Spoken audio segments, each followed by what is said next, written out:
Ainda sinto o gosto amargo das lágrimas que derramei naquele dia. O dia em que descobri que, para meu único filho, eu não passava de um fardo inconveniente que precisava ser escondido, trancafiado longe dos olhos da sociedade. Nunca imaginei que as mãos que embalei com tanto carinho um dia me empurrariam para dentro de uma clínica psiquiátrica com tanta frieza. Lugar de doida é aí, mãe. Vou viajar com minha esposa e ela não quer que você esteja presente. Essas palavras saíram da boca do Eduardo como facas afiadas, cada sílaba cortando mais fundo que a anterior. Lembro-me de ficar paralisada, segurando minha pequena mala no saguão da clínica Recanto da Serra, observando meu filho se afastar sem olhar para trás, de mãos dadas com Cristina, que exibia um sorriso quase imperceptível no canto dos lábios. Eu, Helena Magalhães, 67 anos, viúva do respeitado empresário Jorge Magalhães, ex-presidente da Magalhães Têxtil, reduzida a uma velha problemática que precisava ser removida para não atrapalhar as férias luxuosas do casal. Como chegamos a esse ponto? A pergunta martelava em minha mente enquanto a recepcionista preenchia meus dados de admissão, tratando-me com aquela falsa doçura reservada aos pacientes mentalmente instáveis. Os primeiros sinais de que algo estava errado começaram 3 meses após o falecimento de Jorge. Eduardo passou a visitar com mais frequência, sempre acompanhado de Cristina, sempre interessado em ajudar nas finanças. Ingenuamente, confundi aquilo com preocupação. Afinal, a dor da perda ainda estava fresca, e eu me sentia perdida sem meu companheiro de 4 décadas. Mãe, você não precisa se preocupar com nada agora. Eu posso cuidar de tudo para você, dizia ele, enquanto examinava os extratos bancários espalhados na mesa do escritório que antes pertencia a Jorge. Lembro-me de sentir um alívio momentâneo, acreditando que meu filho estava finalmente assumindo responsabilidades. O que não percebi foi o brilho de cobiça em seus olhos ao descobrir o verdadeiro valor do patrimônio que Jorge havia deixado. As ações da empresa, os imóveis, as contas no exterior, tudo sob meu nome, conforme o desejo de meu marido, que sempre desconfiou das intenções de nosso filho.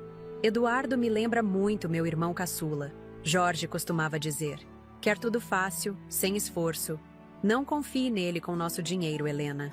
Na época, eu defendia nosso filho, atribuindo a desconfiança de Jorge a um excesso de rigor paterno. Como me arrependo de não ter dado ouvidos ao meu marido. As visitas de Eduardo se tornaram cada vez mais frequentes, e com elas vieram as pequenas manipulações. Primeiro, sugeriu que eu vendesse a mansão no Jardim Botânico, muito grande para uma senhora sozinha mãe. Depois, ofereceu-se para simplificar minhas finanças, pedindo procurações para movimentar minhas contas. Você não precisa se estressar com essas burocracias na sua idade.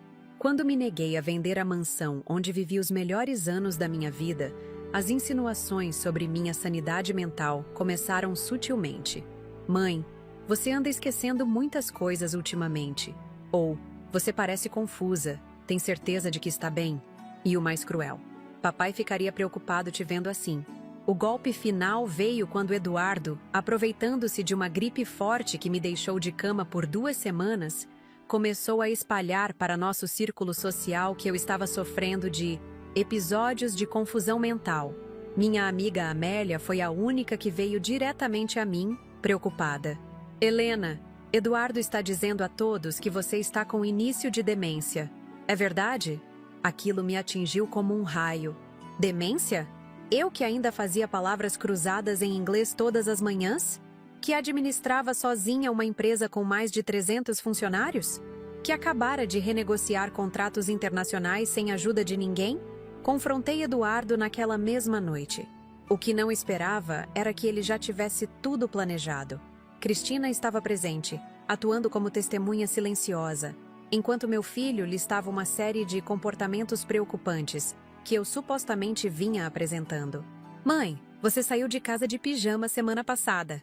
Isso nunca aconteceu, Eduardo. Viu só? Nem se lembra. Cristina estava comigo. Nós vimos você na padaria, totalmente desorientada. Era uma armadilha perfeita. Quanto mais eu negava, mais provava meu estado confusional. 2 semanas depois, Eduardo apareceu em casa com um médico. Um tal Dr. Ribeiro que eu nunca tinha visto antes. Uma consulta domiciliar para cuidar da minha saúde. O médico fez perguntas estranhas. Anotou algo em uma prancheta e saiu após uma conversa particular com Eduardo no jardim. E então, em um domingo pela manhã, enquanto eu tomava café, Eduardo apareceu com uma mala pequena já feita. Vamos dar um passeio, mãe. Tem um lugar ótimo que quero te mostrar. O lugar ótimo era a Clínica Recanto da Serra. Só percebi o que estava acontecendo quando vi a placa na entrada.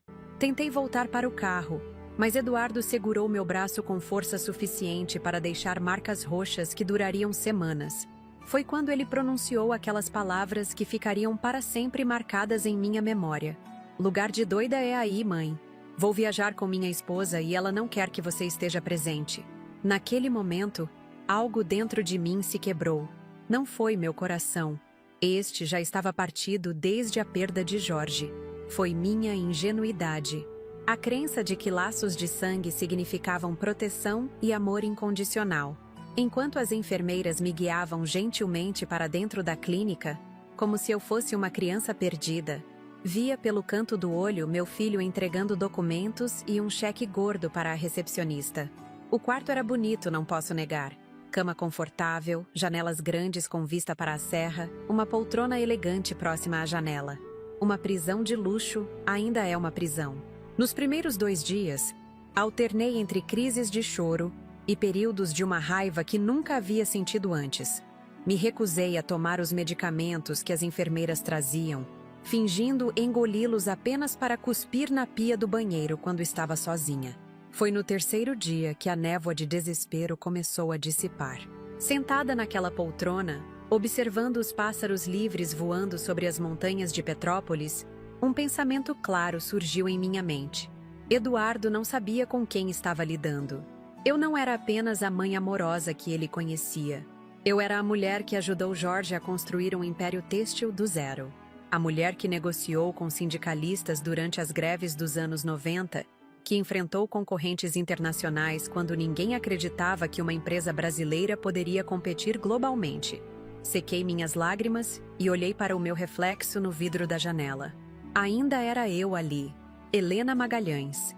E Helena Magalhães não seria vencida por um filho ingrato e sua esposa gananciosa. Se eles querem guerra, sussurrei para mim mesma, vou mostrar por que seu pai sempre teve medo de me contrariar nos negócios. Comecei a observar tudo ao meu redor com novos olhos. Notei que a doutora Luciana, a psiquiatra que me avaliava diariamente, parecia desconfortável com minha internação.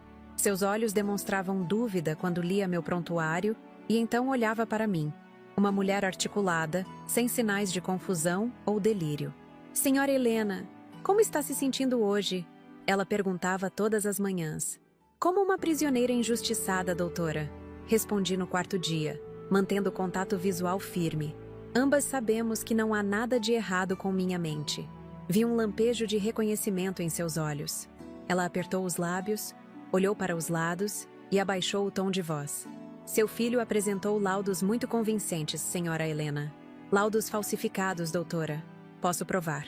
Naquela tarde, ela voltou ao meu quarto fora de seu horário habitual. Sentou-se na poltrona em frente à minha e falou sem rodeios.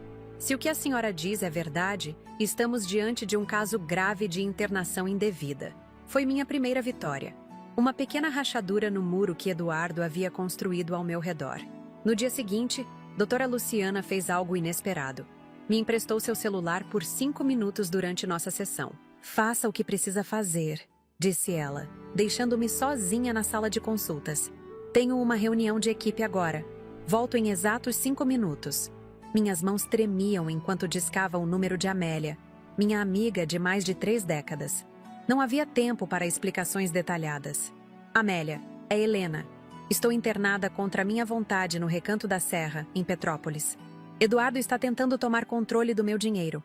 Preciso que você contate Antônio e Felipe do banco, urgente.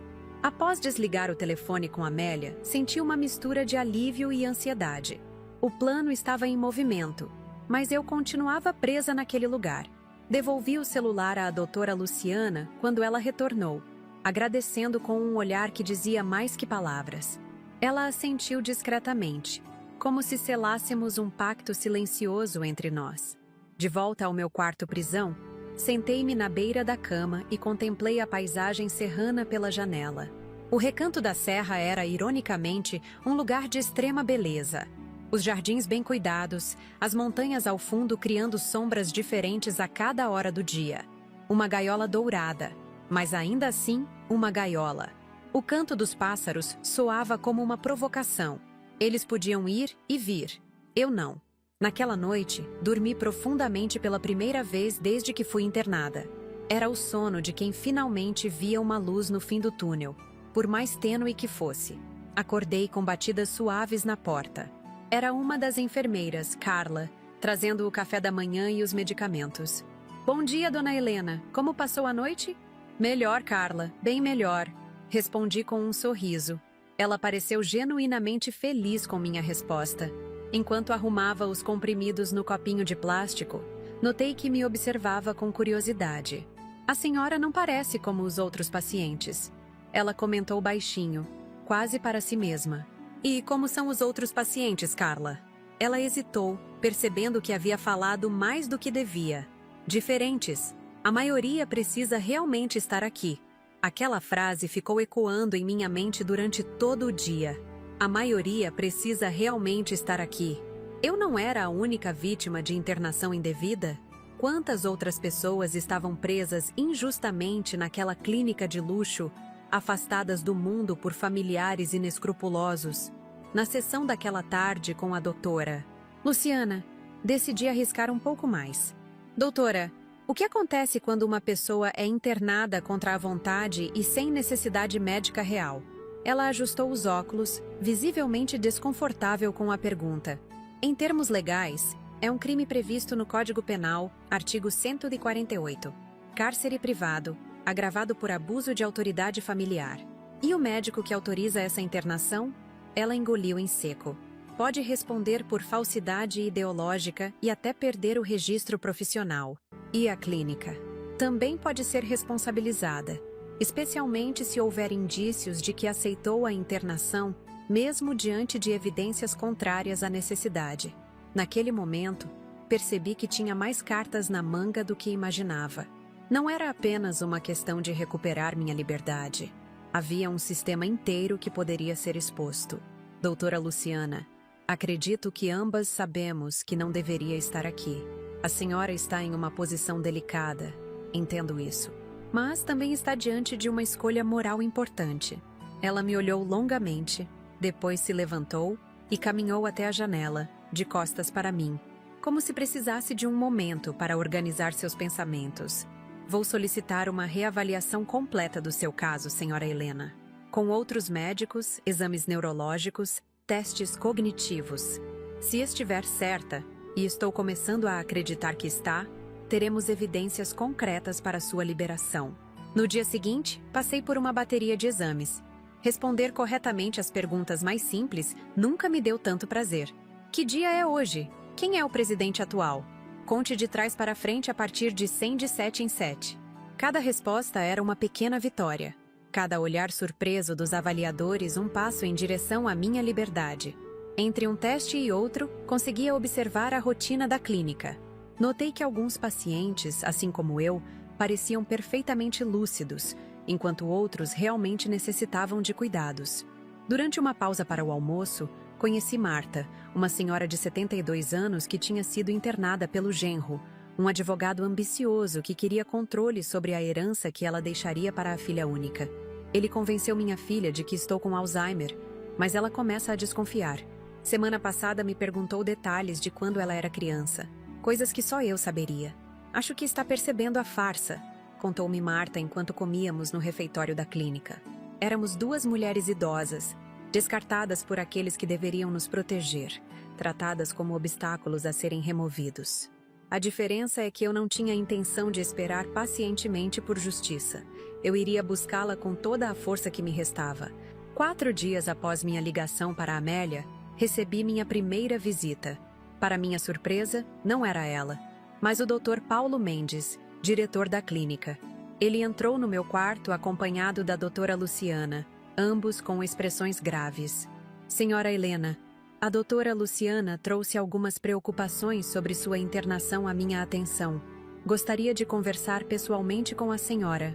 O Dr. Mendes era um homem de seus 60 anos, cabelos grisalhos perfeitamente aparados, postura rígida de militar. Imaginei que, como diretor de uma clínica tão exclusiva, ele devia estar mais preocupado com a reputação da instituição do que com meu bem-estar. Para minha surpresa, ele se mostrou genuinamente perturbado com a situação. Os resultados dos seus exames não indicam qualquer comprometimento cognitivo, senhora Helena.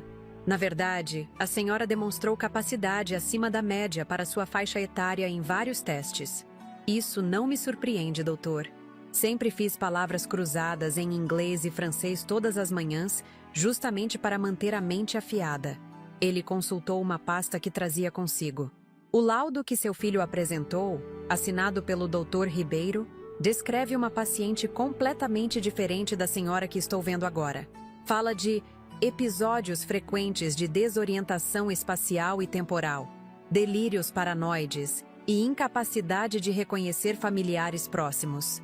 Doutor, Ribeiro me viu uma única vez, por menos de 15 minutos em minha casa. Foi praticamente uma visita social, não um exame neuropsiquiátrico. E posso garantir que reconheço perfeitamente meu filho. Reconheço inclusive quem ele realmente é, algo que preferi ignorar por décadas. O Dr. Mendes fechou a pasta com um suspiro pesado. Senhora Helena, precisamos proceder com cautela aqui. Seu filho apresentou documentos legais, procurações, laudos médicos, tudo aparentemente em ordem. Documentos falsificados, doutor. Tenho certeza que o senhor, como médico experiente, sabe reconhecer quando um laudo não corresponde ao paciente real à sua frente. Ele trocou um olhar significativo com a doutora Luciana antes de continuar. Estamos entrando em contato com o Dr. Ribeiro para esclarecimentos. Enquanto isso, ordenei a suspensão de toda a medicação psiquiátrica que foi prescrita para a senhora. Foi um pequeno avanço, mas ainda estava longe da liberdade que eu buscava. Naquela noite, deitada em minha cama, planejei meus próximos passos. Eduardo certamente estava no resort em Maceió, gastando meu dinheiro, acreditando que eu estava dopada e incapaz de reagir. Provavelmente sequer imaginava que eu havia feito aquela ligação para Amélia, ou que a equipe médica começava a questionar minha internação. No 7º dia de internação, finalmente recebi a visita que tanto esperava. Amélia apareceu acompanhada de Antônio, meu advogado e amigo de longa data. Quando os vi entrando no meu quarto, senti minhas pernas fraquejarem. Amélia correu para me abraçar, suas lágrimas molhando meu ombro. Helena, meu Deus, quando você me ligou, eu mal podia acreditar. O Eduardo disse a todos que você tinha ido passar uma temporada num spa em Minas Gerais para descansar. Até organizou um almoço de despedida, dizendo que foi ideia sua. Antônio manteve-se mais contido, mas podia ver a indignação em seus olhos. Aos 70 anos, ele carregava a dignidade de um advogado da velha guarda, daqueles para quem a ética não era negociável. Helena, assim que Amélia me contatou, comecei a trabalhar no seu caso. Já entramos com um habeas corpus para garantir sua liberação imediata e estamos preparando processos por cárcere privado contra Eduardo, falsidade ideológica contra o Dr. Ribeiro e até mesmo negligência contra esta clínica, caso não a libere voluntariamente. E os cartões? As contas? Perguntei ansiosa. Amélia sorriu, pela primeira vez desde que chegara. Felipe agiu rápido. Todos os cartões de crédito que Eduardo tinha acesso foram bloqueados. As procurações bancárias estão sendo contestadas por suspeita de fraude. Ele está com as asas cortadas, Helena. Senti uma onda de alívio percorrer meu corpo. O contragolpe estava em andamento, mas ainda havia muito a fazer. Antônio, preciso que você faça mais uma coisa por mim. Quero uma auditoria completa na Magalhães Têxtil. Tenho quase certeza de que Eduardo vem desviando dinheiro da empresa há anos. Ele assentiu, fazendo anotações em sua pequena caderneta de couro. Já iniciei esse processo, Helena. Contratei uma empresa especializada em auditoria forense. Primeiros resultados devem sair em uma semana. E tem mais uma coisa. Amélia interrompeu, segurando minhas mãos entre as suas. Consegui falar com sua sobrinha Beatriz, lá de Porto Alegre. Quando contei o que estava acontecendo, Ela ficou horrorizada. Está pegando um voo hoje mesmo para o Rio. Beatriz, a filha da minha irmã falecida. A menina que ajudei a criar após perder a mãe tão jovem, que acompanhei durante toda a faculdade de administração. O único outro familiar próximo que me restava além de Eduardo. Ela sempre foi uma boa menina, murmurei, sentindo lágrimas nos olhos pela primeira vez desde que comecei a reagir. Não eram lágrimas de tristeza ou desespero, mas de gratidão por não estar sozinha nessa batalha. Nossa conversa foi interrompida pela chegada do Dr. Mendes. Ele parecia ainda mais sério que em nossa última conversa.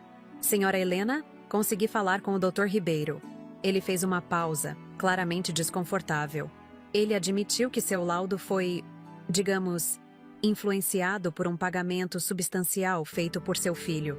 Antônio imediatamente se levantou. Isso é confissão de crime, doutor. Espero que o senhor esteja documentando adequadamente essa informação. Estou, doutor Ferreira. Inclusive, já encaminhei o caso ao Conselho Regional de Medicina. O que me traz aqui, na verdade, é para informar que a senhora Helena está formalmente liberada desta instituição. Sua internação foi claramente fraudulenta e não temos base legal ou médica para mantê-la aqui. Naquele momento, senti como se um enorme peso fosse retirado dos meus ombros. 9 dias. 9 longos dias privada da minha liberdade por ganância e crueldade. Olhei para as paredes do quarto que havia sido minha prisão e jurei a mim mesma que ninguém mais passaria por aquilo se eu pudesse evitar. Doutor Mendes, antes de sair, gostaria de falar sobre Marta, uma paciente que conheci aqui. Acredito que ela também possa estar em situação semelhante à minha. Ele pareceu surpreso, mas assentiu. Vou investigar pessoalmente, senhora Helena. E se houver outros casos? Bem, parece que temos muito trabalho pela frente para limpar a reputação desta instituição. Enquanto arrumava minhas poucas pertences, pensava em Eduardo. Ele provavelmente ainda estava em Maceió, desfrutando do sol e do mar, gastando o dinheiro que tanto cobiçava. Em breve descobriria que seus cartões não funcionavam mais.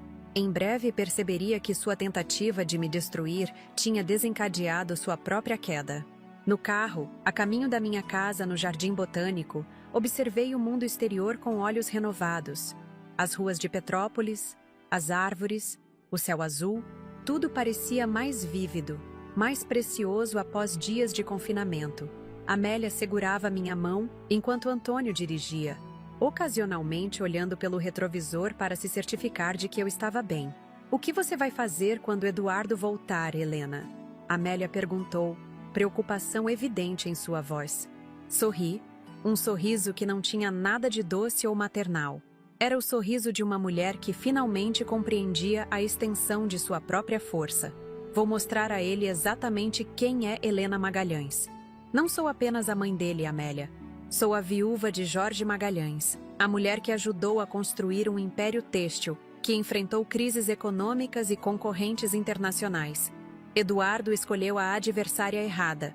Antônio riu baixinho ao volante. Conheci seu marido por mais de 40 anos, Helena. E ele sempre dizia que o verdadeiro gênio nos negócios era você, não ele. Jorge era um homem inteligente, respondi, sentindo uma pontada de saudade do meu marido.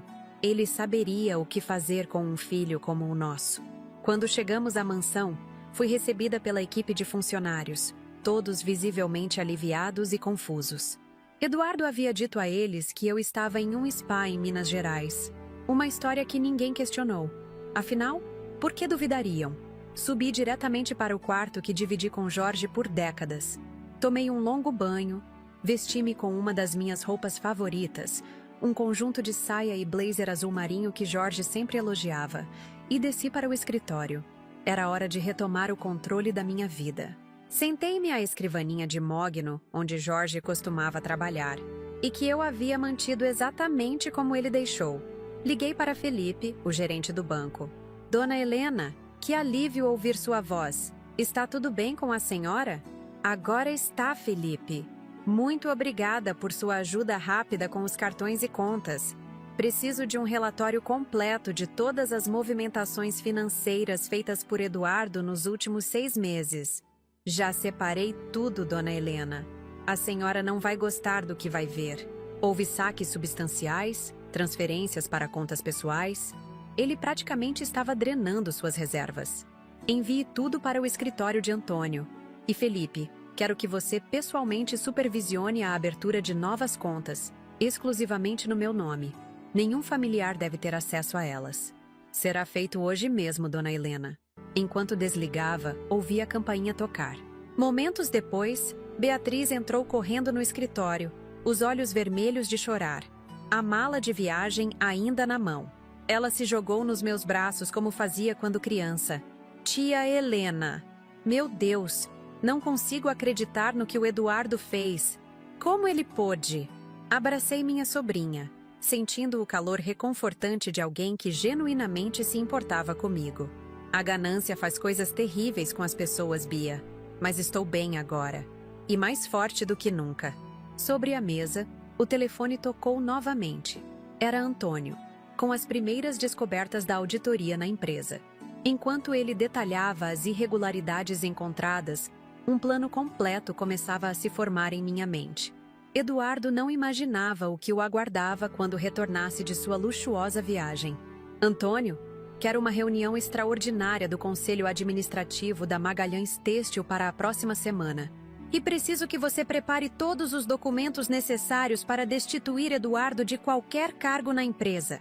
Com as evidências que já temos, não será difícil, Helena. O conselho ficará chocado. E uma última coisa, Antônio. Quero iniciar os trâmites para criar uma fundação. Uma instituição que ofereça apoio jurídico e psicológico a idosos vítimas de abuso familiar. Vamos chamá-la de Fundação Jorge Magalhães. Do outro lado da linha, ouvi o sorriso na voz do meu velho amigo. Jorge estaria extremamente orgulhoso, Helena. Ao desligar, olhei para Beatriz, que me observava com admiração. Tia, pensei que estaria destruída depois de tudo isso. Mas você parece mais forte. Peguei suas mãos entre as minhas e sorri. Sabe, Bia, Eduardo cometeu um erro gravíssimo ao me internar naquela clínica. Ele achou que estava me enfraquecendo, me isolando. Mas, na verdade, ele apenas me deu tempo e espaço para pensar, para planejar, para me lembrar de quem eu realmente sou. Levantei-me e caminhei até a janela, observando o jardim meticulosamente cuidado da mansão. E agora, ele vai descobrir exatamente quem é Helena Magalhães. Os dias seguintes foram de intensa atividade. Minha casa, que há tanto tempo permanecia silenciosa após a morte de Jorge, agora fervilhava de propósito renovado. Beatriz decidiu ficar comigo por tempo indeterminado, pedindo licença do seu trabalho em Porto Alegre. Sua presença era um bálsamo. Ela tinha a mesma determinação que vi em minha irmã anos atrás, mas também uma doçura que me lembrava Jorge nos primeiros anos de nosso casamento. Tia Helena, encontrei mais documentos no quarto que o Eduardo usava quando vinha aqui, disse Beatriz, entrando no escritório com uma pasta de couro nas mãos. Acho que você precisa ver isso. A pasta continha cópias de procurações que eu supostamente havia assinado, dando a Eduardo poderes que jamais concederia conscientemente. As assinaturas eram boas falsificações, próximas o suficiente da minha para enganar um olhar destreinado, mas claramente forjadas para quem conhecia os detalhes da minha caligrafia. Ele realmente não deixou nada ao acaso, murmurei, examinando os documentos. Até as datas estão estrategicamente espaçadas para não levantar suspeitas. Naquela tarde, recebemos os primeiros resultados completos da auditoria forense que Antônio havia encomendado.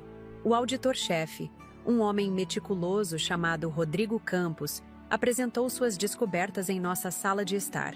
Dona Helena, o que encontramos é perturbador, disse ele, espalhando gráficos e relatórios sobre a mesa de centro.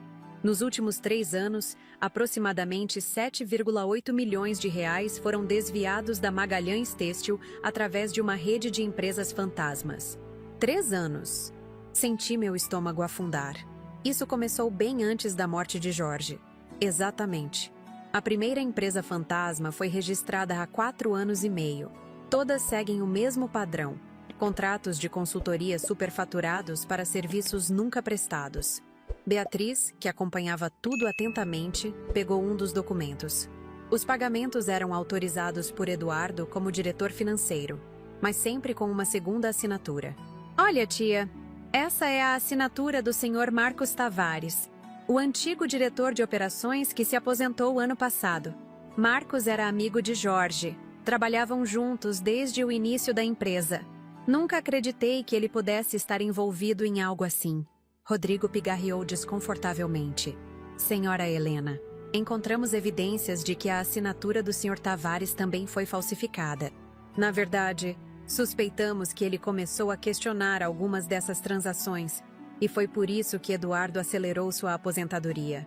Aquilo me atingiu como um soco. Marcos havia deixado a empresa abruptamente, para surpresa de todos. Eduardo explicou que ele estava enfrentando problemas de saúde e queria se aposentar mais cedo. Agora tudo fazia sentido. Precisamos falar com Marcos. Falei, pegando o telefone. Ele deve saber mais do que imaginamos. A conversa com Marcos foi reveladora. Inicialmente cauteloso, ele abriu-se quando entendeu que eu não estava alinhada com as ações de Eduardo. Helena, comecei a notar irregularidades há cerca de 1 ano. Confrontei Eduardo, que me garantiu que você estava ciente de tudo, que eram operações legítimas para a redução fiscal. Quando insisti em ver a documentação completa, ele ficou agressivo. 1 semana depois, recebi uma oferta de aposentadoria antecipada que parecia generosa demais para recusar. Ele ameaçou você de alguma forma, Marcos? Um silêncio pesado na linha. Não diretamente, mas mencionou que seria uma pena se o conselho descobrisse certas decisões que tomei no passado. Decisões que Jorge aprovou na época, mas que, fora de contexto, poderiam parecer antiéticas. Chantagem, concluí, sentindo uma nova onda de indignação. Ele está usando os mesmos métodos que usou comigo. Helena, se precisar do meu testemunho, estou à disposição. Trabalhei ao lado de Jorge por quase 4 décadas. Nunca imaginei que seu filho seria capaz disso. Depois de desligar, encontrei Beatriz e Antônio me esperando com expressões preocupadas. Tia, acabamos de receber uma ligação do Felipe. Eduardo tentou fazer uma transferência de R$230 mil de uma das suas contas para pagar a estadia no resort em Maceió, mas o cartão foi recusado. Ele está furioso. Ligou para o banco exigindo explicações. Antônio completou. Felipe seguiu o protocolo que estabelecemos. Informou que as contas estavam temporariamente bloqueadas por suspeita de atividade fraudulenta e que precisaria falar diretamente com a titular para resolver. Senti um sorriso involuntário se formar em meus lábios.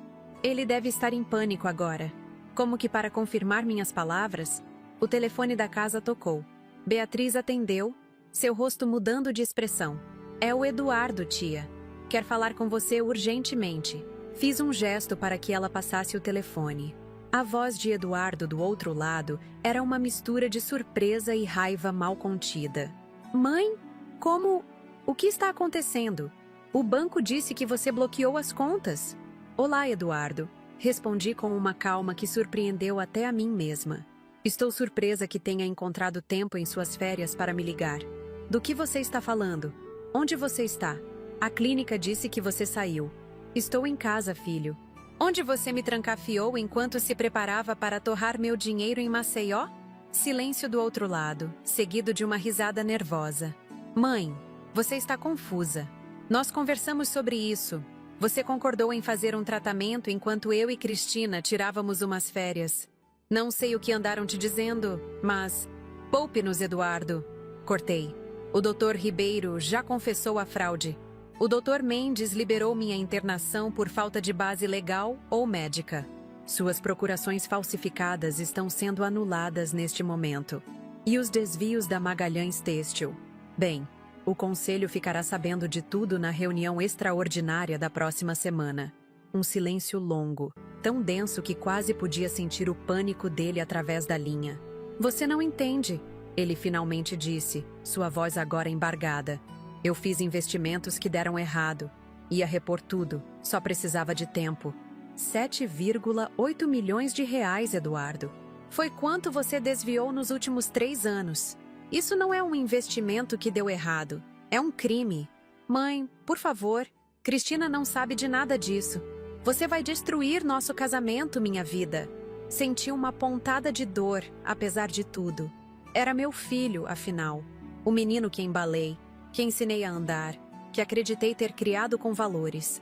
Mas também era um homem que tentou me destruir, que falsificou documentos, que me internou em uma clínica psiquiátrica para tomar meu dinheiro. Você deveria ter pensado nisso antes, Eduardo. Volte para casa. Teremos muito o que conversar com seus advogados. Advogados? Você está me processando? Sua própria família? Família? A palavra saiu amarga da minha boca. Família não abandona, Eduardo. Família não rouba. Família não tranca seus entes queridos em hospícios para se apropriar de seu dinheiro. O que você fez? Isso não é família. Encerrei a ligação, sentindo minhas mãos tremerem levemente. Beatriz aproximou-se e me abraçou em silêncio, enquanto Antônio observava com expressão grave. Ele vai tentar fugir, disse Antônio. Devemos considerar medidas cautelares. Concordei com a cabeça. Faça o que for necessário, Antônio. Não quero vingança, quero justiça. E quero proteger o que Jorge construiu durante toda a vida. Naquela noite, não consegui dormir. Fiquei na varanda do meu quarto, observando as luzes da cidade do Rio de Janeiro ao longe. Pensei em Jorge, em como ele sempre desconfiou de Eduardo, mas nunca tomou medidas drásticas para contê-lo. Talvez por amor, talvez por esperança de que ele mudaria. Agora eu entendia que algumas pessoas simplesmente não mudam. Pela manhã, fui acordada por Beatriz batendo na porta do meu quarto. Seu rosto estava animado, quase eufórico. Tia Helena, você precisa ver isso. Ela entrou segurando seu laptop, colocando-o sobre minha cama. Na tela, uma reportagem do portal de notícias mais importante do país. Herdeiro de Império Têxtil barrado em aeroporto, ao tentar deixar o país com passagem só de ida para Zurique. A matéria detalhava como Eduardo Magalhães, filho do falecido empresário Jorge Magalhães, havia sido impedido de embarcar no Aeroporto Internacional do Galeão devido a uma ordem judicial expedida horas antes. Cristina não estava com ele no momento da abordagem. Antônio conseguiu a ordem de restrição ontem à noite, explicou Beatriz. Ele previu que Eduardo tentaria fugir. E Cristina?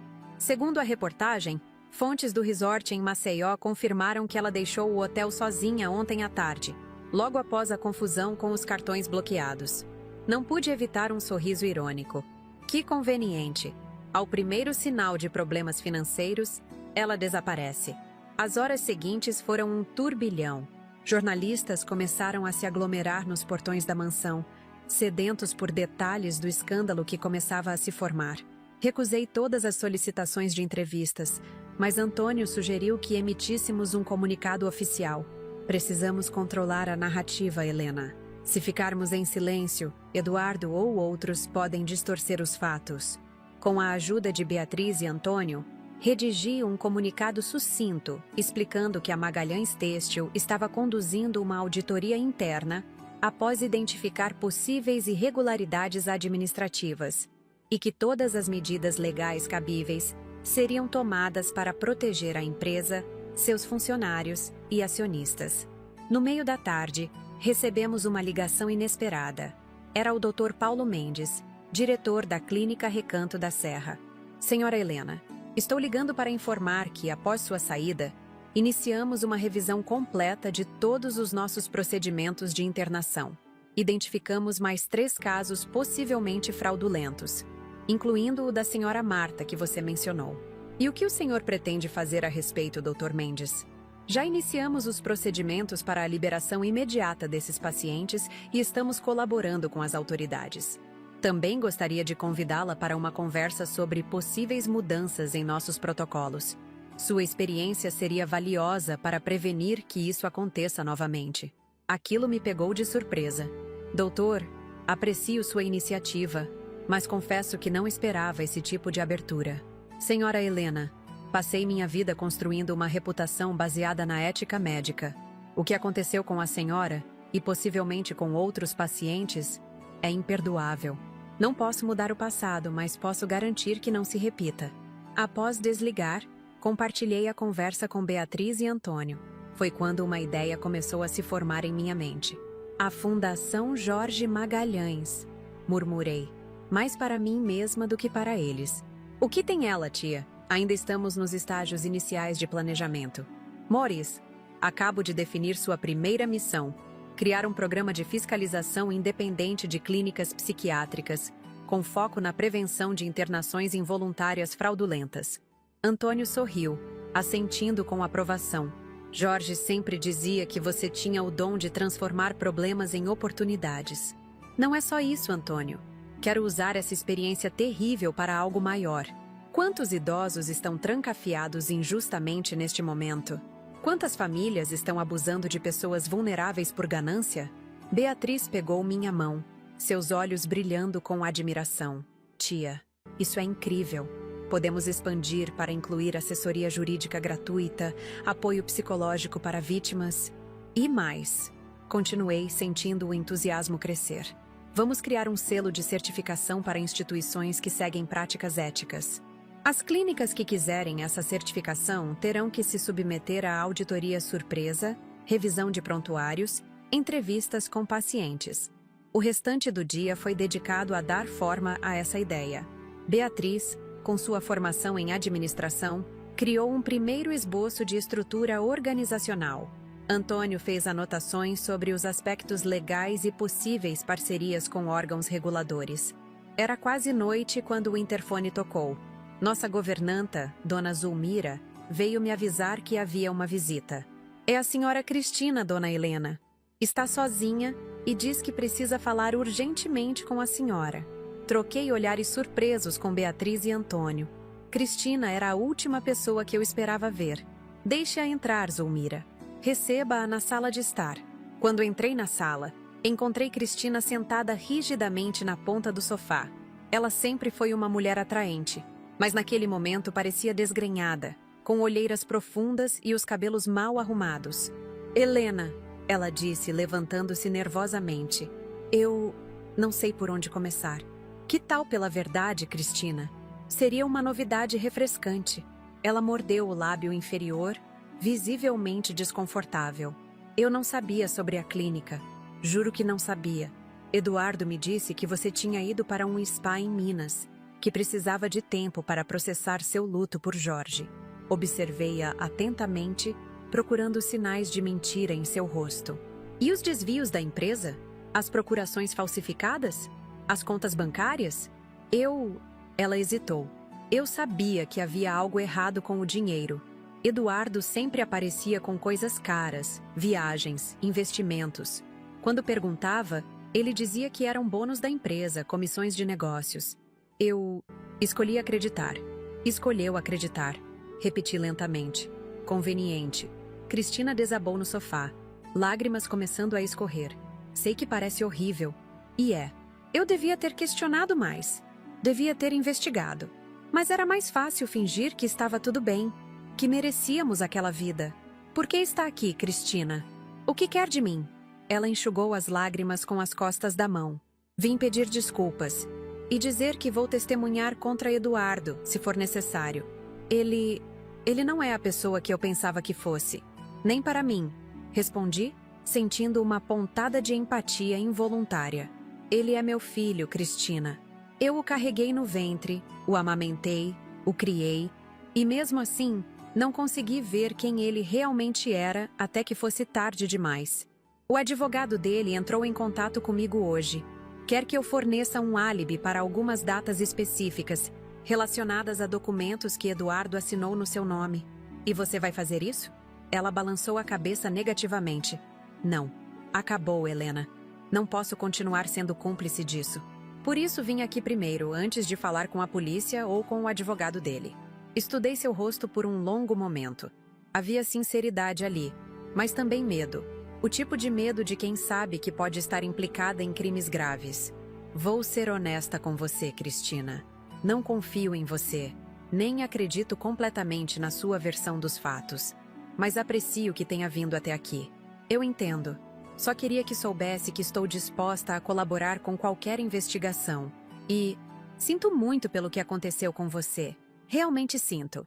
Depois que Cristina saiu, encontrei Beatriz e Antônio me esperando no escritório, ansiosos por detalhes. Ela está com medo de ser implicada.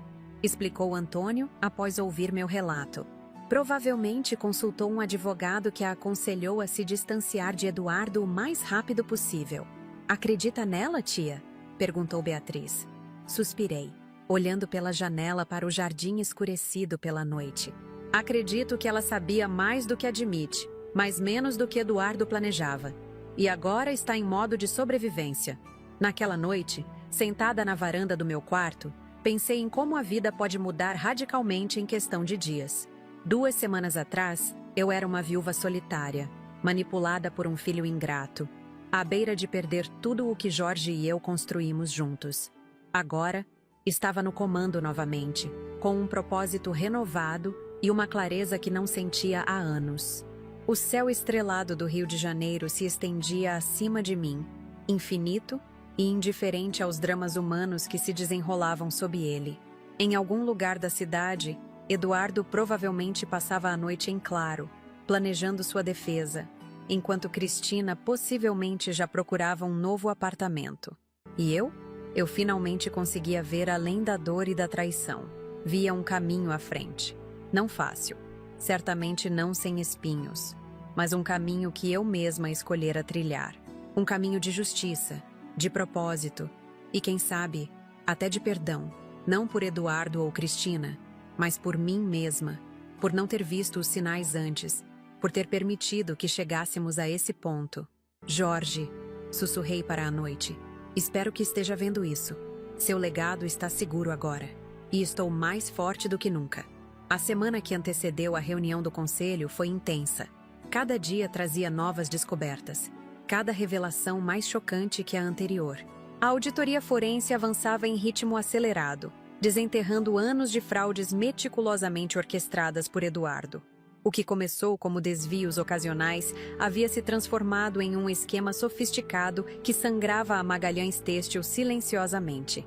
Na manhã de segunda-feira, Rodrigo Campos, o auditor-chefe, chegou com uma expressão sombria que denunciava más notícias antes mesmo que abrisse sua pasta. Dona Helena, descobrimos algo que precisa de sua atenção imediata, disse ele, espalhando documentos sobre a mesa do escritório.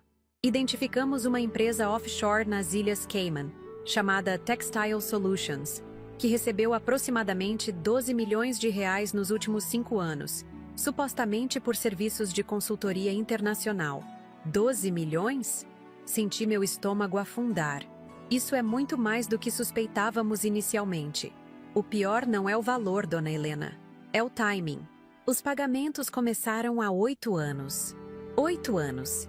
Isso significava que os desvios começaram quando Jorge ainda estava vivo, embora já lutando contra o câncer que eventualmente o levaria. A ideia de que Eduardo estivesse roubando seu próprio pai durante seus momentos mais vulneráveis me revirou o estômago. Há mais, continuou Rodrigo. Encontramos evidências de que Eduardo esteve envolvido em negociações com nossos concorrentes. Aparentemente, ele vendeu informações estratégicas sobre desenvolvimento de produtos e planos de expansão. Espionagem industrial? A voz de Beatriz soou incrédula ao meu lado. Isso é crime federal. Antônio, que acompanhava a reunião por videoconferência, interveio com sua voz grave. Helena, isso muda completamente o panorama legal. Não estamos mais falando apenas de fraudes internas ou desvios. Isso pode configurar crimes contra a ordem econômica e segurança nacional, dependendo do tipo de informação vazada. Fechei os olhos por um momento, tentando processar tudo. Quando os abri novamente, minha decisão estava tomada. Rodrigo, quero um relatório completo até quarta-feira. Antônio, prepare tudo para apresentarmos essas evidências não apenas ao Conselho, mas também ao Ministério Público. Eduardo não vai escapar das consequências legais dessa vez. Naquela tarde, recebi uma ligação inesperada. Era Marcos Tavares, o ex-diretor de operações que havia sido forçado a se aposentar por Eduardo. Helena, estou indo ao Rio amanhã. Tenho documentos que você precisa ver pessoalmente. Coisas que guardei. Por precaução. A voz de Marcos tremia levemente, misturando nervosismo e determinação. Marcamos um encontro para o dia seguinte em minha casa. Quando Marcos chegou, parecia envelhecido além de seus 70 anos. Carregava uma pasta de couro desgastada que segurava como se contivesse tesouros incalculáveis. E, de certa forma, continha. Isso começou antes do que imaginávamos, Helena, disse ele, após recusar educadamente a oferta de café. Jorge desconfiava. Nos últimos meses antes de sua morte, ele me chamou para uma conversa particular. Pediu que eu observasse Eduardo de perto, discretamente. Marcos abriu a pasta e retirou um envelope lacrado. Jorge me entregou isso, pedindo que guardasse em segurança e só entregasse a você se algo desse errado com Eduardo. Na época, achei que era apenas o excesso de cautela de um homem enfrentando sua própria mortalidade. Agora vejo que ele sabia mais do que demonstrava. Com mãos trêmulas, abri o envelope. Dentro, encontrei uma carta escrita à mão, na caligrafia inconfundível de Jorge, junto com cópias de documentos bancários e um pendrive. A carta começava com "Minha amada Helena" e continuava em um tom que misturava amor, preocupação e uma tristeza profunda. Se você está lendo isto, significa que minhas suspeitas sobre Eduardo se confirmaram. Venho observando mudanças preocupantes em seu comportamento nos últimos anos. Inicialmente, atribuí a pressão do trabalho, depois, a influência de Cristina. Mas, recentemente, descobri evidências de que ele pode estar desviando fundos da empresa. Não confrontei Eduardo diretamente por 2 motivos. Primeiro, minha saúde está piorando rapidamente e preciso concentrar minhas energias no que realmente importa: você e o futuro da empresa. Segundo, queria coletar provas concretas antes de fazer qualquer acusação. O pendrive anexo contém cópias de transações suspeitas que identifiquei. Também encontrará detalhes sobre uma conta no exterior que Eduardo abriu sem autorização do conselho. Confiei essas informações a Marcos porque, entre todos na empresa, ele é quem mais se aproxima do conceito de família que construímos ao longo dos anos. Helena, sei que isso partirá seu coração, como partiu o meu. Eduardo é nosso único filho, e sempre esperei que ele herdasse não apenas nossa empresa, mas também nossos valores. Infelizmente, parece que falhamos em algum ponto do caminho. Se você está lendo esta carta, tome as medidas necessárias para proteger nosso legado, não por orgulho ou vingança, mas pelos 300 funcionários que dependem da Magalhães Têxtil para sustentar suas famílias. E mais importante, proteja-se. Conheço nosso filho. Se ele é capaz de trair a confiança da empresa, pode ser capaz de coisas piores. Perdoe-me por não ter lidado com isso em vida. Talvez tenha sido covardia. Ou talvez eu ainda alimentasse a esperança de que Eduardo pudesse mudar. De qualquer forma, deixo em suas mãos a decisão final sobre como proceder. Lembre-se sempre que, independentemente do que aconteça, você foi a maior bênção da minha vida. Sua força sempre foi maior que a minha, e sei que fará o que é certo. Com amor eterno, Jorge. Quando terminei de ler, lágrimas silenciosas escorriam pelo meu rosto. Jorge sabia. Durante todo aquele tempo, enquanto lutava contra o câncer, ele carregava esse fardo adicional, a traição do próprio filho, e escolheu me poupar daquela dor enquanto podia. Ele me chamou ao hospital 2 dias antes de morrer, continuou Marcos, sua voz embargada pela emoção. Perguntou se eu ainda tinha o envelope e me fez prometer novamente que o guardaria em segurança. Foram suas últimas palavras para mim. Cuide da Helena e da empresa, Marcos. Ambas são mais fortes do que parecem, mas precisarão de aliados leais. Apertei a carta contra o peito, sentindo uma conexão renovada com Jorge, como se ele estivesse ali comigo, me guiando através desse momento difícil. Obrigada por guardar isso todos esses anos, Marcos. E obrigada por trazê-lo agora. Devia ter entregue antes. Ele respondeu, a culpa evidente em sua voz. Quando Eduardo começou a me pressionar para sair, devia ter vindo diretamente a você. Mas ele insinuou que qualquer escândalo respingaria em Jorge, mancharia sua memória. Fui um covarde. Não, Marcos. Você foi leal até o fim. E agora está fazendo o que é certo. Depois que Marcos saiu, passei horas examinando o conteúdo do pendrive com Beatriz e Antônio. As evidências que Jorge havia coletado, combinadas com os resultados da auditoria forense, criavam um quadro devastador de traição e crimes sistemáticos. Tia, disse Beatriz suavemente, isso muda tudo. Não é apenas uma questão de desvios recentes ou uma tentativa desesperada de tomar seu controle da empresa. É um plano de longo prazo, meticulosamente executado por anos. A questão agora, interveio Antônio, é como proceder. O conselho se reúne em 2 dias. As evidências são irrefutáveis. Eduardo enfrentará não apenas demissão por justa causa, mas provavelmente processos criminais. Fechei os olhos, sentindo o peso da decisão que precisava tomar. Jorge havia deixado em minhas mãos o destino de nosso filho. Não por covardia, como ele temeu, mas por confiar em meu julgamento mais do que no dele próprio. Apresentaremos tudo ao conselho, decidi finalmente. E depois ao Ministério Público. Eduardo precisa enfrentar as consequências de suas ações. Não por vingança, mas por justiça. Para Jorge, para a empresa, para todos que foram prejudicados. Na manhã da reunião do conselho, acordei antes do amanhecer. Sentei-me na varanda do quarto, observando o céu lentamente clarear sobre o Rio de Janeiro. Uma cidade que sempre parecia despertar com renovada esperança, independentemente dos dramas da noite anterior. Estou fazendo a coisa certa, Jorge? Murmurei para o horizonte. Como resposta, apenas o suave barulho das ondas ao longe e a certeza crescente no meu coração de que sim, estava no caminho correto. Vesti-me com particular atenção naquela manhã, um tailleur azul marinho impecável, o colar de pérolas que Jorge me deu em nosso trízimo aniversário de casamento, cabelo preso em um coque elegante, armadura emocional para a batalha que me aguardava. A sala do conselho na sede da Magalhães Têxtil estava completa quando cheguei, acompanhada por Beatriz e Antônio. Os 12 membros do conselho, incluindo alguns que haviam trabalhado com Jorge desde o início da empresa, me receberam com uma mistura de respeito e curiosidade. A convocação extraordinária havia gerado especulações, ainda mais depois das notícias sobre a tentativa de Eduardo de deixar o país. Senhora Helena, cumprimentou Carlos Nogueira, presidente do conselho e amigo de longa data de Jorge. O conselho está reunido conforme solicitado. Entendemos que há assuntos graves a serem discutidos. Obrigada, Carlos. Infelizmente, o que tenho para apresentar hoje vai além da gravidade. É devastador.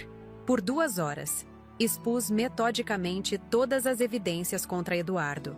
Os desvios através de empresas fantasmas, as procurações falsificadas, a venda de segredos industriais, a tentativa de me internar para assumir controle total do meu patrimônio. Apresentei relatórios da auditoria, testemunhos, extratos bancários e, finalmente, a carta de Jorge. O silêncio que se seguiu foi ensurdecedor.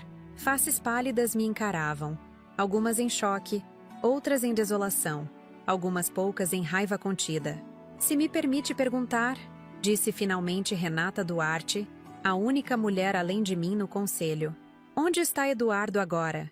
Ele foi notificado desta reunião? Eduardo está impedido de deixar o país por ordem judicial, respondeu Antônio. Foi notificado da reunião, mas optou por não comparecer, enviando apenas seu advogado, que solicitou acesso prévio aos documentos que seriam apresentados. Solicitação que negamos, dadas as circunstâncias. Carlos Nogueira pigarreou, visivelmente desconfortável. Helena, Jorge era meu amigo há mais de 40 anos. Assisti Eduardo crescer. Isto é difícil de acreditar, embora as evidências sejam irrefutáveis. Para mim também é difícil, Carlos. Respondi com sinceridade. Acredite, passei noites em claro tentando entender como chegamos a este ponto. Como não percebi antes. Como Jorge percebeu. Mas optou por me poupar desse conhecimento enquanto podia. O que você propõe, então? Perguntou Ricardo Mendes, o mais jovem membro do conselho, conhecido por sua abordagem direta.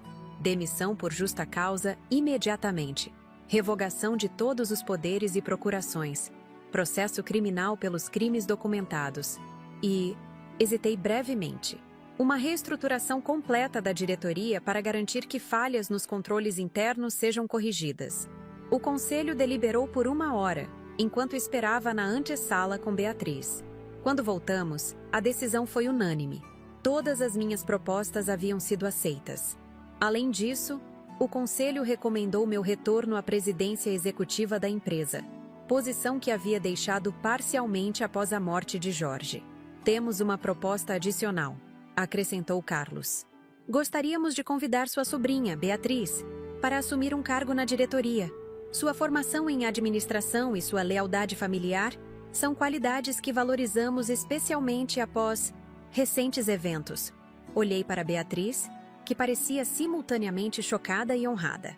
Ela assentiu discretamente, aceitando o desafio. Ao sair da reunião, encontrei uma figura inesperada me esperando no corredor. Eduardo. Estava desgrenhado, com olheiras profundas e uma expressão que misturava desespero e raiva. Mãe, ele disse, a voz rouca. Precisamos conversar. Beatriz imediatamente se colocou ao meu lado, protetora. Antônio franziu o senho, claramente desconfortável com o encontro não planejado. Eduardo, seu advogado deveria ter aconselhado contra este encontro, disse Antônio firmemente. Ele aconselhou. Estou aqui mesmo assim. Eduardo deu um passo em minha direção. Mãe, você não entende. Tudo que fiz foi pela empresa, pela família. Senti uma calma surpreendente me envolver. Este homem à minha frente, com seu rosto tão parecido com o de Jorge, mas desprovido de sua integridade, não conseguia mais me manipular. Pela família? Repeti suavemente.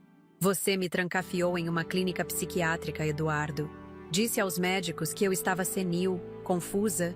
Disse aos nossos amigos que eu estava num spa. Planejava gastar meu dinheiro enquanto eu estava dopada e isolada. Isso não é família. Isso é monstruosidade. Foi um erro de julgamento. Ele tentou explicar, passando a mão pelos cabelos despenteados. Eu estava desesperado, com dívidas, investimentos que deram errado. Cristina queria mais, sempre mais. Nunca tive a intenção de... Poupe-nos, Eduardo. Cortei. As evidências mostram que isso começou há 8 anos, quando seu pai ainda estava vivo, lutando contra o câncer. Ele sabia. Deixou uma carta.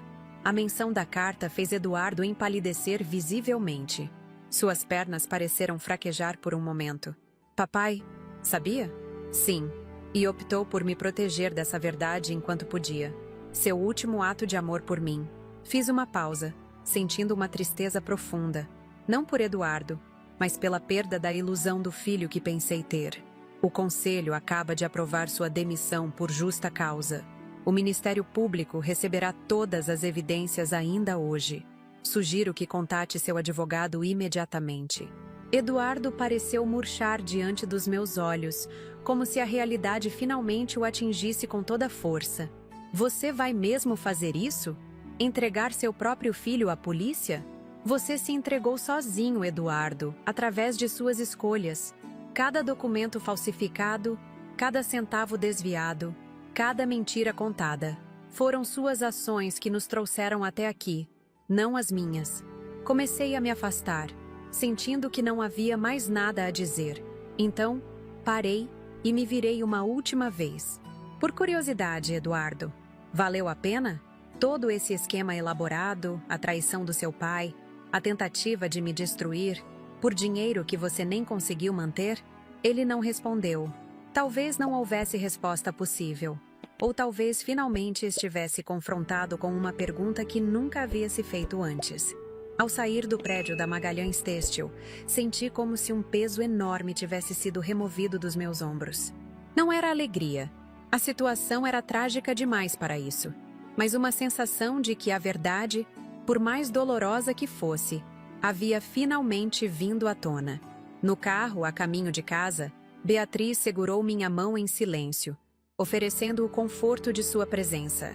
Antônio, no banco da frente, ocasionalmente verificava mensagens no celular, provavelmente atualizações sobre os procedimentos legais que estavam sendo iniciados.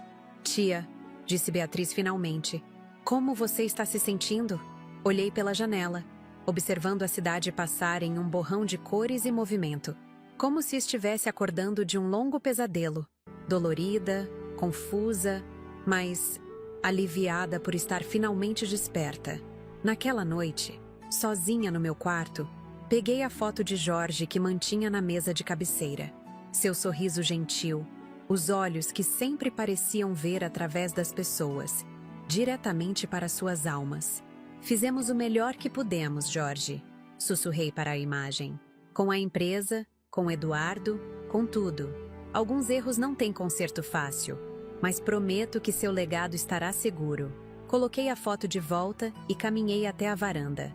O Rio de Janeiro brilhava lá embaixo, indiferente aos dramas pessoais que se desenrolavam dentro de seus limites.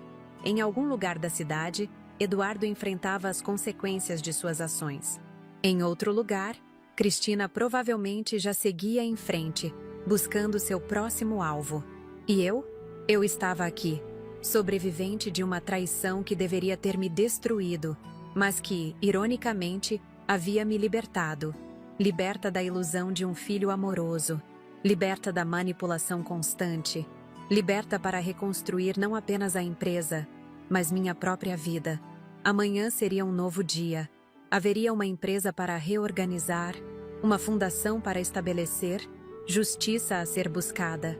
Mas neste momento, permiti-me simplesmente existir, respirar o ar da noite, sentir a brisa suave no rosto. Eu era Helena Magalhães. Não apenas viúva de Jorge, não apenas mãe de Eduardo, mas uma mulher por meu próprio mérito, uma sobrevivente.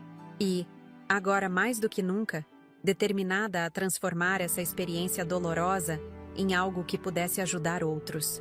Lugar de doida é aí, ele havia dito, mas não havia loucura em mim, apenas uma clareza cristalina que ele nunca compreenderia. E com essa clareza, eu reconstruiria tudo o que ele tentou destruir, peça por peça, começando por mim mesma. As semanas seguintes se desenrolaram como um filme em alta velocidade. O processo contra Eduardo avançou rapidamente, impulsionado pelas evidências irrefutáveis que apresentamos. O Ministério Público, diante da solidez do caso, não hesitou em denunciá-lo por múltiplos crimes: apropriação indébita, falsificação de documentos, lavagem de dinheiro e até mesmo cárcere privado. A prisão preventiva de Eduardo foi decretada numa quarta-feira chuvosa. Recebi a notícia por telefone de Antônio, enquanto revisava documentos no escritório da mansão. Helena, acabaram de prendê-lo. Foi pacífico, sem resistência. Estava sozinho no apartamento. Senti um aperto no peito, aquela dor peculiar que só uma mãe conhece, independentemente das circunstâncias. Apesar de tudo que Eduardo havia feito, uma parte de mim ainda o via como aquele menino de 5 anos que corria pelo jardim, perseguindo borboletas, ou o adolescente orgulhoso usando o primeiro terno nas festas de fim de ano da empresa. Ele disse alguma coisa? Perguntei, surpreendendo a mim mesma com a pergunta. Apenas pediu para que eu lhe dissesse que sente muito. Não pelo que fez, note bem, mas por como tudo terminou. Típico de Eduardo, pensei, lamentando as consequências, não as ações que as provocaram. Após desligar, permaneci imóvel por longos minutos, contemplando o retrato de família na parede. Jorge, eu e Eduardo, sorridentes em nossa última viagem juntos à Europa, antes da doença de Jorge se manifestar. Éramos felizes então? Ou apenas fingíamos bem? Beatriz me encontrou assim, perdida em pensamentos, e silenciosamente sentou-se ao meu lado, respeitando meu momento de luto. Porque era isso, um luto pelo filho que eu pensei ter, pelo futuro que imaginei para nossa família. Tia, ela disse finalmente, sua voz gentil, a equipe da fundação está esperando na sala de reuniões. Devemos adiar? Respirei fundo, afastando as memórias para um compartimento seguro no fundo da mente. Não, Bia. A vida continua. Mais do que nunca. Preciso me concentrar no futuro, não no passado. A Fundação Jorge Magalhães havia se tornado meu projeto de redenção. Nos últimos dias, trabalhamos incansavelmente para estruturá-la. Contratamos uma equipe multidisciplinar, advogados, psicólogos, assistentes sociais, todos dedicados a uma única missão: proteger idosos vulneráveis de abusos familiares e institucionais. A reunião daquela tarde era crucial. Apresentaríamos o programa de fiscalização de clínicas psiquiátricas, inspirado diretamente na minha experiência no Recanto da Serra. Dr. Paulo Mendes, surpreendentemente, tornara-se um aliado importante. abrindo as portas de sua instituição para um projeto piloto que estabeleceria novos protocolos de verificação para internações involuntárias. A ideia, expliquei para a equipe reunida, é criar um sistema de múltiplas camadas de proteção. Primeiro, uma verificação independente de toda a documentação médica e legal que justifique uma internação. Segundo, entrevistas separadas com o paciente e familiares. Terceiro, um período de observação inicial antes de qualquer medicação mais forte ser administrada. Carla Lima, a advogada que liderava o setor jurídico da fundação, assentiu com aprovação. Isso poderia ter impedido completamente o que aconteceu com a senhora, dona Helena. Exatamente. E quantos outros Eduardo existem por aí? Quantos idosos estão sendo silenciados e manipulados neste exato momento? Não podemos salvar todos, mas podemos mudar o sistema. O entusiasmo da equipe era palpável. Cada membro trazia não apenas qualificações profissionais, mas também histórias pessoais que os conectavam à causa.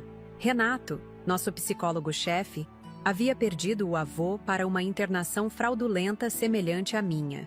Sofia, a assistente social, especializara-se em gerontologia após testemunhar abusos no asilo onde trabalhou como estagiária.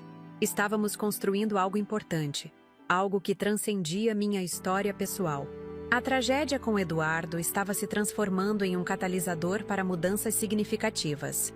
Ao fim da reunião, recebi uma notícia inesperada de Antônio, que chegara discretamente durante as discussões. Helena, tenho novidades sobre Cristina, ele disse, enquanto os outros se retiravam. Ela aceitou colaborar formalmente com a investigação em troca de imunidade. Está disposta a revelar detalhes que nem imaginávamos sobre os esquemas de Eduardo. Imunidade completa? Perguntei, surpresa com a generosidade do acordo. Parcial. Ela terá que devolver todos os bens adquiridos com dinheiro desviado, mas evitará a prisão se cooperar plenamente. Beatriz, que permanecera para a conversa, não escondeu seu ceticismo. Conveniente para ela, não? Usa Eduardo enquanto é vantajoso, depois o descarta e sai praticamente ilesa. A justiça nem sempre é perfeita, respondeu Antônio com um suspiro cansado. Mas o testemunho dela fortalece ainda mais o caso contra Eduardo e pode nos ajudar a recuperar fundos que pensávamos perdidos. Nos dias que se seguiram, mergulhei completamente no trabalho da fundação e na reorganização da Magalhães Têxtil. A empresa, surpreendentemente, mostrou notável resiliência após o escândalo.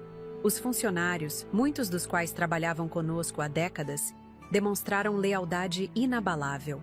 A produção não apenas se manteve estável, como começou a crescer sob a nova diretoria.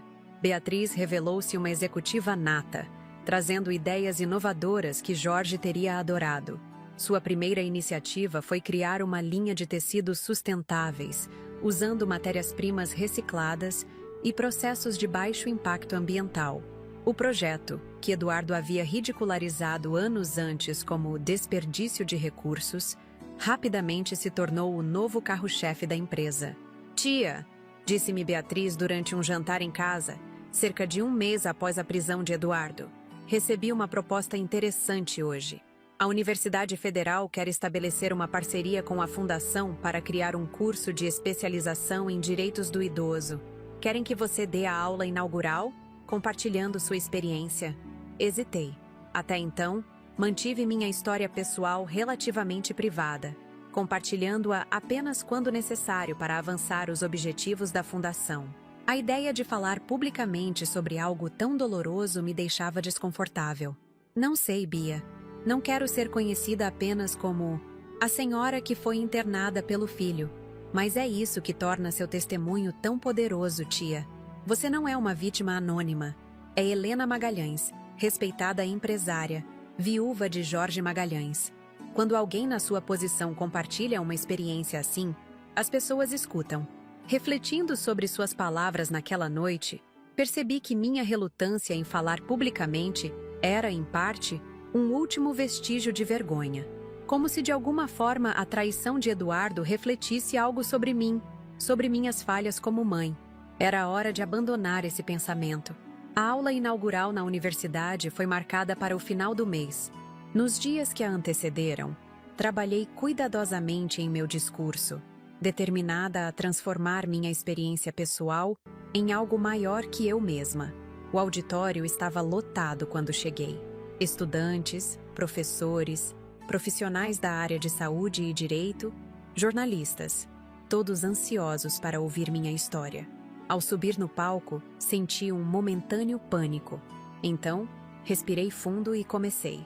Há 3 meses, meu filho me disse: "Lugar de doida é aí, mãe. Vou viajar com minha esposa, e ela não quer que você esteja presente."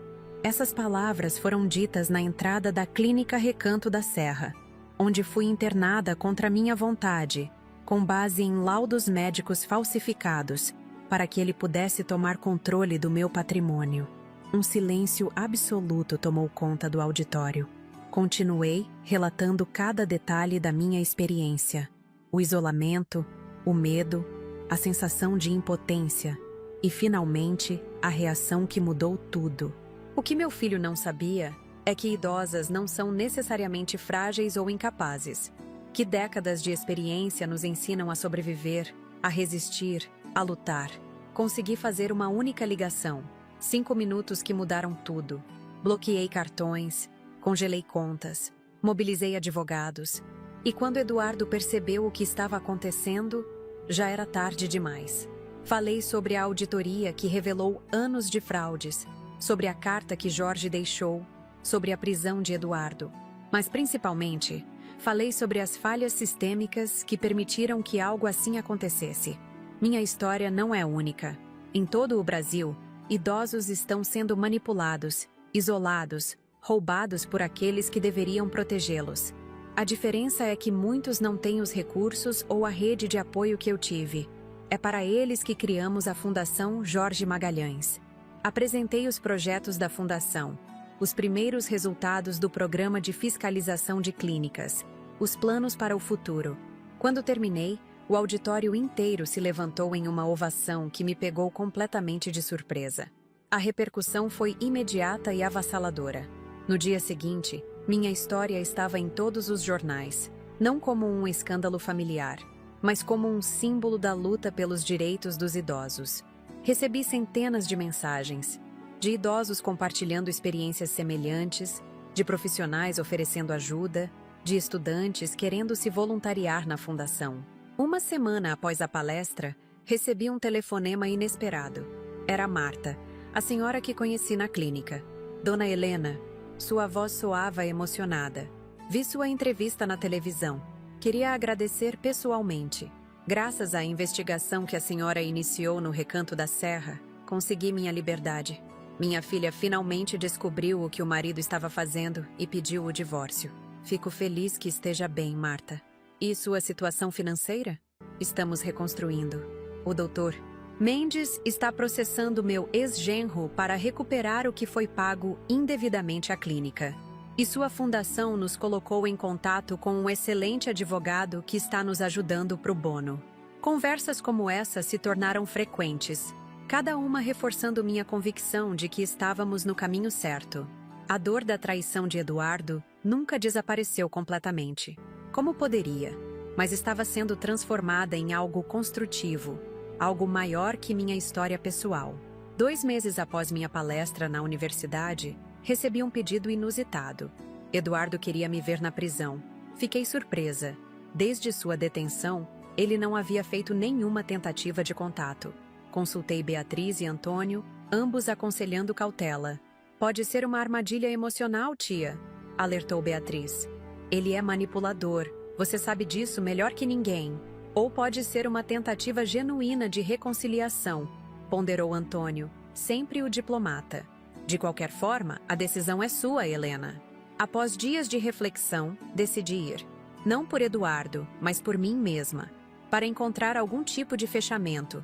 Para olhar nos olhos do homem que tentou me destruir e mostrar que eu havia não apenas sobrevivido, mas prosperado.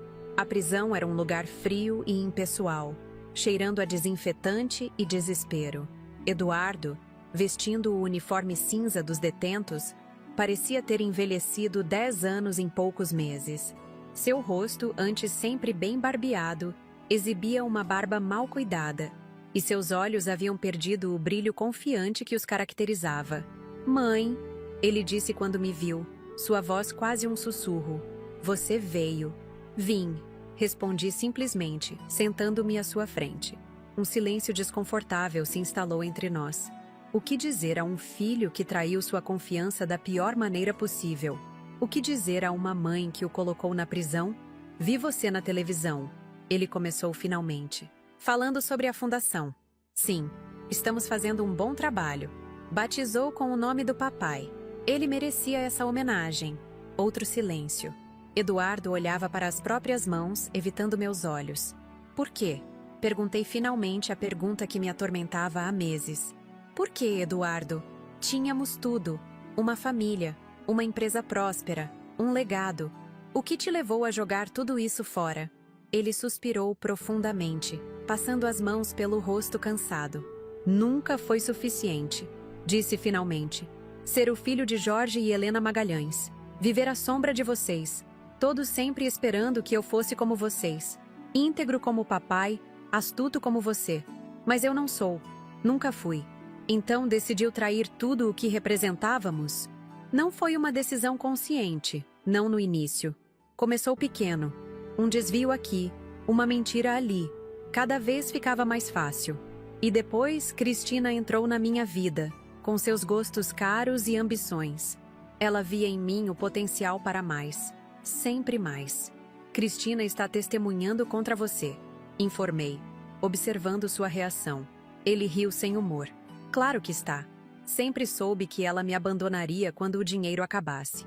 No fundo, acho que foi parte do que me impulsionou. O medo de perdê-la se não mantivesse o estilo de vida que ela esperava. E me internar? Isso também foi parte desse caminho escorregadio? Ou foi um ato calculado?" Seus olhos finalmente encontraram os meus. E vi algo que raramente associava a de Eduardo. Vergonha genuína. Foi desesperado. As dívidas se acumulando, a auditoria interna se aproximando perigosamente dos meus esquemas. Precisava de acesso irrestrito às suas contas, aos seus poderes na empresa. Convenci-me de que era temporário, que em alguns meses resolveria tudo e a buscaria. "Você disse, lugar de doida é aí", olhando nos meus olhos. Ele baixou a cabeça. "Não há desculpa para isso. Nenhuma." Ficamos em silêncio novamente, cada um perdido em seus próprios pensamentos. Finalmente falei o que vim dizer. "Não vim aqui para te perdoar, Eduardo. Nem sei se algum dia conseguirei. Vim para te dizer que estou seguindo em frente. A empresa está prosperando. A fundação está ajudando pessoas que passaram pelo que passei.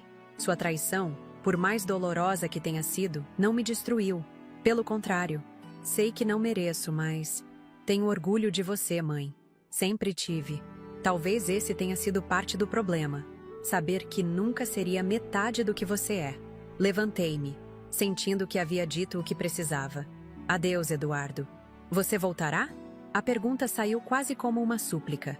Parei na porta, olhando para o homem quebrado que um dia chamei de filho. "Não sei, talvez um dia. Mas não conte com isso." Saí da prisão sentindo-me estranhamente leve. Não havia perdão. Não ainda. Talvez nunca. Mas havia compreensão. Não justificativa, mas entendimento do que levou Eduardo pelo caminho que escolheu. No carro, Beatriz esperava ansiosamente. "Como foi?" "Necessário", respondi simplesmente. "Vamos para casa, Bia. Temos muito trabalho pela frente." Nos meses que se seguiram, a Fundação Jorge Magalhães cresceu além das nossas expectativas mais otimistas. Estabelecemos parcerias com universidades, hospitais, órgãos governamentais. Nosso programa de fiscalização de clínicas foi adotado como modelo em 3 estados.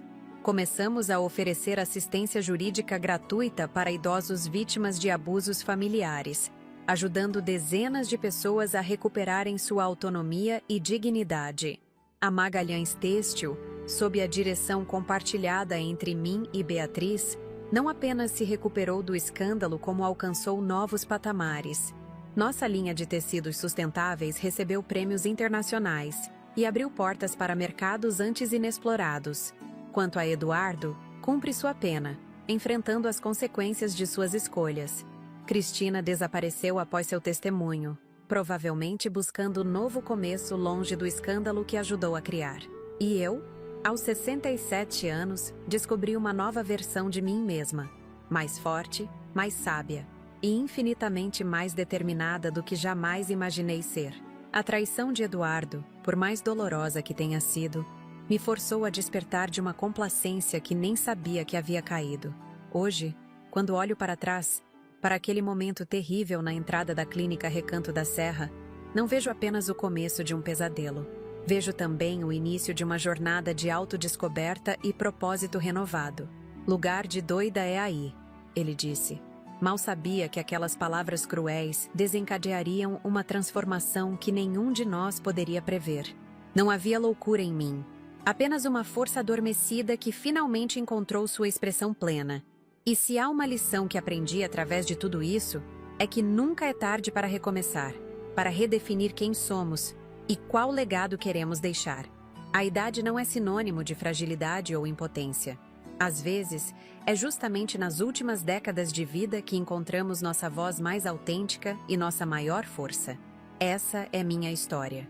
Uma história de traição e recuperação, de perda e renascimento. Uma história que continua a se desenrolar, não como vítima, mas como protagonista de meu próprio destino. E se minha experiência puder ajudar outras pessoas a encontrarem sua voz e sua força, então cada lágrima derramada naquela clínica terá valido a pena. Porque, no final, não são nossas quedas que nos definem, mas como escolhemos nos levantar. Meus queridos, chegamos ao final desta história que, por mais dolorosa que seja de contar, considero necessária para alertar tantas pessoas que podem estar passando pelo mesmo que eu passei. Nunca imaginei que aos 67 anos enfrentaria a maior traição da minha vida, vinda justamente de quem eu mais amava e confiava. Meu próprio filho. Como vocês acompanharam Eduardo, meu único filho, aquele que embalei em meus braços para quem dei tudo de mim, planejou friamente me internar em uma clínica psiquiátrica com documentos falsificados, apenas para tomar controle do meu dinheiro e da empresa que construí com meu marido Jorge durante décadas. Lugar de doida é aí, mãe, ele disse. Palavras que jamais esquecerei, enquanto me deixava naquele lugar como se eu fosse um objeto descartável, um inconveniente em sua vida de luxos. Mas o que ele não contava é que esta velha ainda tinha muita força e astúcia. Com apenas uma ligação de 5 minutos, consegui mobilizar uma rede de apoio que mudou completamente o jogo. Bloqueei cartões, congelei contas, iniciei uma investigação que revelou um esquema de fraudes e desvios que se estendia por anos, começando ainda quando meu querido Jorge lutava contra o câncer. Descobri que meu marido já suspeitava das ações do nosso filho. Ele deixou uma carta detalhando suas suspeitas, confiada ao nosso amigo Marcos, para que me fosse entregue caso suas suspeitas se confirmassem. Jorge tentou me proteger até o fim, poupando-me daquela dor enquanto podia. A auditoria revelou o impensável. 7,8 milhões de reais desviados ao longo de 3 anos. Documentos falsificados. Segredos industriais vendidos a concorrentes. Um plano meticuloso que culminou na tentativa de me afastar definitivamente, trancafiada como alguém sem capacidade mental, enquanto Eduardo e Cristina, sua esposa interesseira, gastavam meu dinheiro em resorts luxuosos. Mas o destino tem seus caminhos de fazer justiça. Eduardo acabou preso. Cristina o abandonou no primeiro sinal de problemas financeiros. E eu não apenas recuperei minha liberdade e meu patrimônio, mas encontrei um propósito maior: a Fundação Jorge Magalhães, dedicada a proteger idosos de abusos familiares e institucionais. Minha história pessoal de dor transformou-se em um movimento que já ajudou dezenas de pessoas em situações semelhantes. Marta, que conheci na clínica, foi uma das primeiras beneficiadas. Como ela, muitos outros idosos estão recuperando sua autonomia e dignidade através do trabalho da Fundação. A Magalhães Têxtil, longe de sucumbir ao escândalo, prosperou sob a nova direção compartilhada entre mim e minha sobrinha Beatriz. Nossa linha de tecidos sustentáveis, que Eduardo havia ridicularizado anos antes, tornou-se um sucesso internacional, provando que inovação e ética podem andar juntas nos negócios. Quando visitei Eduardo na prisão, não foi para perdoá-lo. Não sei se algum dia conseguirei, mas para mostrar a ele que sua tentativa de me destruir havia, ironicamente, me tornado mais forte que nunca. Ele confessou suas motivações, a constante sensação de viver à sombra de Jorge e eu, o medo de não ser suficiente, a influência de Cristina e seus gostos caros. Nada disso justifica suas ações, mas me ajudou a compreender como chegamos àquele ponto. O que aprendi através dessa experiência dolorosa? Que a idade não é sinônimo de fragilidade ou incapacidade, que nunca é tarde para recomeçar, para redefinir quem somos e qual legado queremos deixar, que às vezes é justamente nas últimas décadas de vida que encontramos nossa voz mais autêntica e nossa maior força. Aprendi também sobre a importância de sistemas de proteção para os mais vulneráveis. Se não fosse por meus recursos, minha rede de contatos, minha experiência nos negócios, provavelmente ainda estaria trancafiada naquela clínica, dopada e isolada, enquanto meu patrimônio era drenado por aqueles que deveriam me proteger. Quantos idosos não têm essa mesma sorte? Quantos estão silenciados neste exato momento, sem voz, sem defesa, à mercê de familiares inescrupulosos? É por eles que continuo lutando todos os dias, através da fundação, através do meu testemunho, através de histórias como esta que compartilho com vocês. Hoje, aos 67 anos, descobri uma nova versão de mim mesma, mais forte, mais sábia e infinitamente mais determinada do que jamais imaginei ser. A traição de Eduardo, por mais dolorosa que tenha sido, me forçou a despertar de uma complacência que nem sabia que havia caído. E se minha experiência puder ajudar outras pessoas a encontrarem sua voz e sua força, então cada lágrima derramada naquela clínica terá valido a pena. Porque, no final, não são nossas quedas que nos definem, mas como escolhemos nos levantar. Meus queridos que acompanharam esta história até aqui, peço que compartilhem este vídeo. Não por mim, mas por todos aqueles que podem estar passando pelo mesmo que passei e não sabem como reagir. Seu compartilhamento pode ser a luz que alguém precisa para encontrar força e sair de uma situação de abuso. Se você ainda não é inscrito no canal Vovó Lembrou, faça isso agora mesmo. Aqui compartilhamos histórias reais como a minha, histórias que precisam ser contadas, que podem transformar vidas, que podem alertar e proteger pessoas vulneráveis. Clique no botão de inscrição e ative o sininho para receber notificações de todos os novos vídeos. Deixe seu comentário também. Conte-me o que achou da minha história. Você conhece alguém que passou por algo semelhante? Quais sinais de alerta percebeu em meu relato? Sua interação é fundamental para que este canal continue crescendo e alcançando mais pessoas que precisam ouvir estas histórias. E se este conteúdo tocou seu coração, peço que considere apoiar nosso trabalho através do Valeu Demais, uma forma de doação que nos ajuda a cobrir os custos de produção e nos permite trazer mais vídeos diariamente. Produzir conteúdo de qualidade exige recursos, tempo, pesquisa, e sua contribuição, por menor que seja, faz toda a diferença para mantermos este canal ativo e em constante crescimento. Gravar este vídeo foi emocionalmente exaustivo para mim. Reviver cada momento daquela experiência traumática não é fácil, mas sei que valeu a pena se pelo menos uma pessoa se sentir menos sozinha depois de assistir. Se um único idoso conseguir identificar sinais de abuso e buscar ajuda antes que seja tarde demais. No próximo vídeo, trarei outra história impactante que precisa ser ouvida. Até lá, cuide-se, valorize-se e lembre-se, sua idade não determina seu valor ou sua força. Por vezes, nossas maiores batalhas chegam justamente quando pensamos que a vida deveria ficar mais tranquila. Mas é nessas batalhas que descobrimos do que realmente somos feitos. Obrigada por me ouvirem. Obrigada por fazerem parte desta comunidade que cresce a cada dia. Obrigada por tornarem possível que histórias como a minha sejam compartilhadas e possam fazer a diferença na vida de tantas pessoas. Sou Helena Magalhães, e esta foi minha história no canal Vovó Lembrou. Até o próximo vídeo, onde outra história de superação espera por você. Não se esqueça. Inscreva-se, deixe seu like, comente E ajude com o "valeu demais", se puder.